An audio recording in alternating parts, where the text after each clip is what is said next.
தொல்லை இனும் பிறவி சூழும் தலை நீக்கி அல்லலறுத்து ஆனந்தமாக்கியதே எல்லை மறுவா நெறியளிக்கும் வாதவோ என் கோமான். திருவாசகம் எனும் தேன். சிறு ஞான சொற்பொழிவு. ஞானம் என்றால் என்ன? ஞானம் என்றால் என்ன? ஞானத்திற்கும் நமக்குமான தொடர்பு என்றால் என்ன? யார் ஞானி? நீ ஒன்றுமில்லை என்பதை உணர்ந்து கொள்வதால் ஞானம். ஞானம் என்றால் என்ன?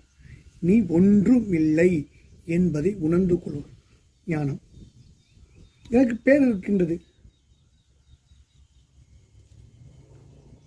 இந்த பெயர் எந்த பெயர் வேணாலும் வச்சிருக்கலாம். எனக்கு ஒரு அடையாளம். அப்படின்னா பெயர் நான் இல்லை. நெப்போலியன் என்று என் பெயர்.